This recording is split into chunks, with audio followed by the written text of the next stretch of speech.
Welcome back, Four Visions family.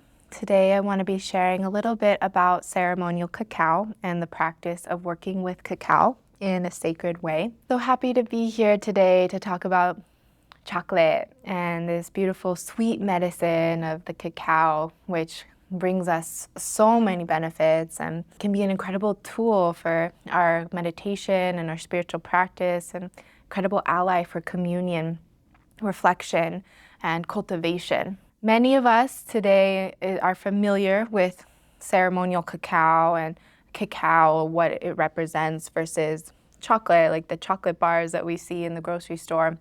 But I want to first just clarify that the story of the cacao and the sacred medicine of the cacao is really a multi-layered, multifaceted journey. First, cacao is sacred and has been sacred to many, many traditional cultures all over the world. For the Aztec and Mayan cultures, the cacao at certain points of their civilization was seen as gold, and it was their currency that they utilized to trade and barter with. And so it was revered and held this very high standard of value for these cultures. The cacao has always been known by the traditional wisdom cultures to be a plant teacher and a master plant ally, holding tremendous amount of healing benefits, not only for the physical body, Theobromine being very supportive and good for the heart health, cardiovascular system, blood and circulatory system, but also for the spiritual benefits, known to be a heart opener, known to be a healer. And through the ceremonial communion of cacao, for many, many, many years, cacao has been a vehicle for healing and for spiritual healing journeys to take place. For the sacred cacao traditions, this medicine was served in ceremony and today is still served in ceremony, and as a way of introspection, community connection, healing, and dialogue with the spirits of nature. The cacao has a very beautiful story of reverence and prayer, and ultimately, to make a very long story short, when the time of the colonialists came, and they came to primarily, South America, although this happened all over the world, and they saw the cacao, they immediately saw the benefits for it to become a cash crop. And there kind of began this process of taking the cacao from the traditional farmers and turning it into chocolate, and this process of adding a lot of sweeteners, commercializing it. The concept of like a chocolate bar really was born and birthed during that time. And then today we have these big companies like Nestle, like Hershey's, that have really wreaked havoc on the traditional farming communities that have cultivated cacao for thousands and thousands of years, buying up native land, destroying ecosystems with their practices of cacao farming that are very unethical. And then, of course, the transformation of this sacred plant medicine into the final product with so many chemicals and synthetic sugars that are added. The chocolate bar that you get from the grocery store that is like a Nestle or a Hershey's is so, so far from this sacred, unaltered medicine of cacao. And so I just wanted to paint that backstory and that picture of the journey that we're on, because today ceremonial cacao is becoming very, very common, or more common, and people are getting turned on to it. And this is very beautiful to really be returning to a relationship with cacao from this place of the sacred rather than this place of consumption. And so really shifting our relationship with this plant medicine is really beautiful and healing, as well as really just recognizing that this medicine is a commodity, but it also, different species of cacao require different types of farming techniques. Different species of cacao are lower yield. And so really from this perspective, cacao really should continue to be treated as a sacred gift and food of the gods. And so coming at the relationship of cacao of not really from that, consumption mentality of taking, but rather every time we get to sit and commune with the sacred medicine of cacao and have a cup of cacao, really tapping into the beauty of the ceremony, of what that can mean, and the medicine that the cacao is, the great blessing and gift that the cacao, that we have access to this cacao, that it traveled so far to be with us, that the farmers grew it and tended to the land and protected the cultivation of it, safeguarding the traditions of their ancestors.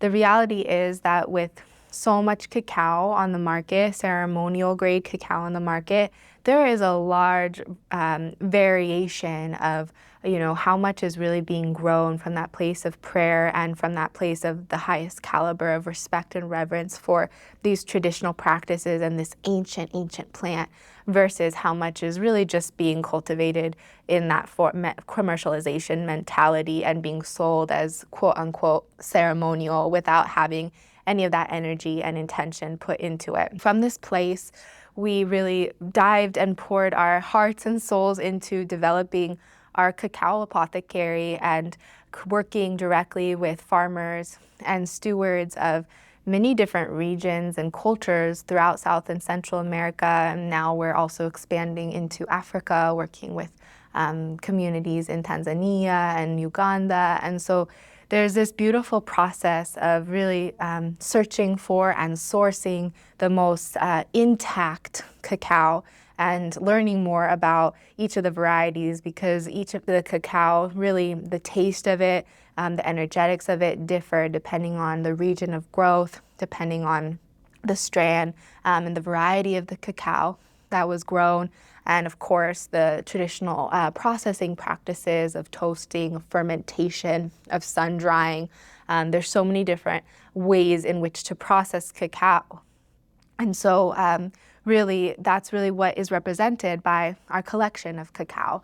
And we have been really honored and grateful to be working with various, cacao lineage holders who are sharing with the Four Visions community, such as Nana Marina, the traditions of their ancestors, and sharing so lovingly, paving the way for us to work with this cacao in a good way, from a place of reciprocity, from a place of humility and reverence. And so our prayer really with this collection of cacao is to support you in reconnecting with this medicine from its most intact original form, and to be able to form a relationship with the sacred medicine of cacao from this place of the heart, from this place of connection. And of course, not everyone is called to cacao, just like each medicine is really, unique and finds us at different points in our journey. Cacao can be an incredible tool and ally to work with either at certain parts of our journey more intensely and more of an intimate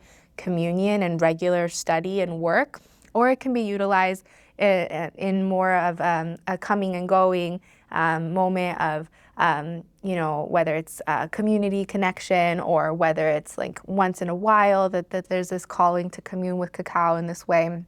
But essentially, on our website, you can learn very in depth about each of the different cacaos.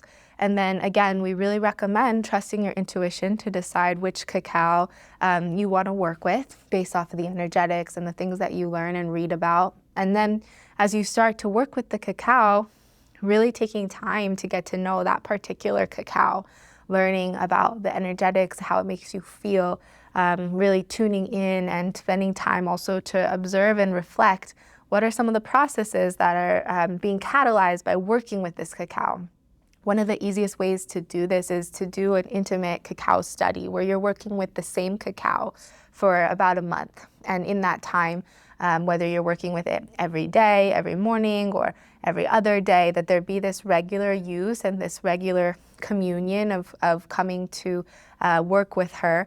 And then over time, you start to really learn that cacao. You start to build a relationship with that particular cacao. And then, once you have established that relationship, perhaps you feel called to work with another cacao for a little while. And then over time, you really start to understand some of the differences between so many of the different varieties of cacao. And you start to tune into how each one makes you feel. And then you also will have a better understanding of when to use which certain cacaos. And we have some cacaos in our collection that are really, the most ceremonial should be utilized in like a full cacao ceremony. Really recommended to utilize a ceremonial dosage, which is much stronger than just like a cup of cacao. And so there are some that are really designed for that traditional use, like the Nana Marina cacao, which comes to us from a lineage holder and is really brought to us in that really pristine, authentic tradition. And then we have other cacaos that are really great for meditation, are really great as part of like that morning wake up routine and greeting of the new day, and can be really complementary and supportive for that journaling practice or meditation practice. And then we have other cacaos that are really better for if you're wanting to make a dessert or you're wanting to make a raw chocolate or something delicious and yummy.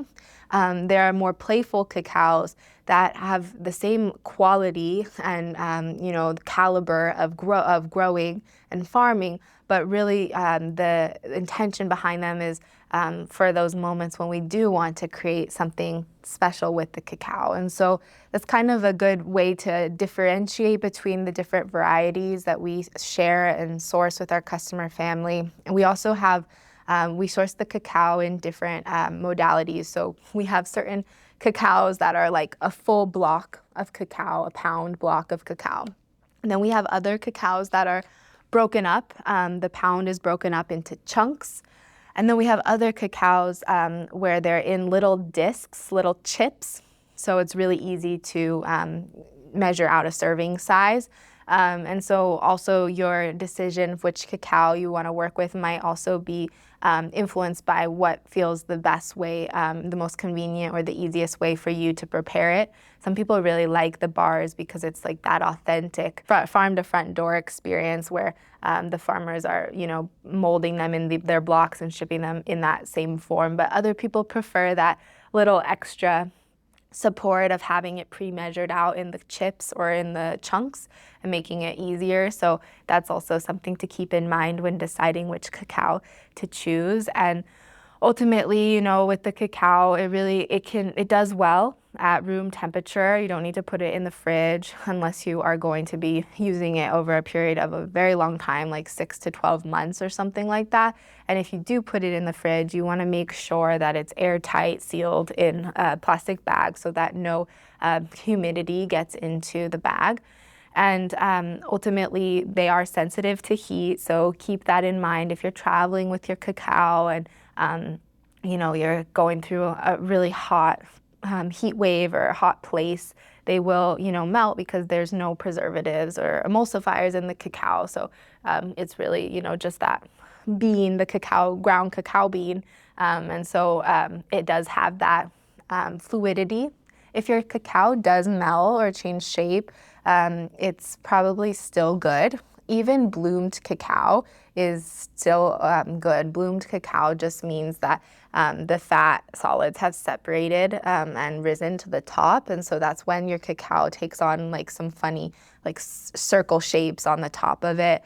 But again, it's the quality of the cacao is not diminished, and really coming back to this place of gratitude and receiving these medicines from that place of really deep reverence. And this is why sometimes if we get a batch of cacao, maybe it has blossomed in the journey from the South American tropical heat to the US, we will still sell that cacao. And so you may have even gotten a bloomed cacao over the years from us. And our reasoning behind that is, our partners are so lovingly sharing their cultures and traditions with us. We would never ask them to replace a medicine that is still good, that hasn't diminished in quality, and that is still very good to drink and connect with. This is kind of just our approach with the cacao, is from a lot of humbleness and gratitude. And whenever we work with the cacao, it's always recommended to set those intentions and to give thanks, to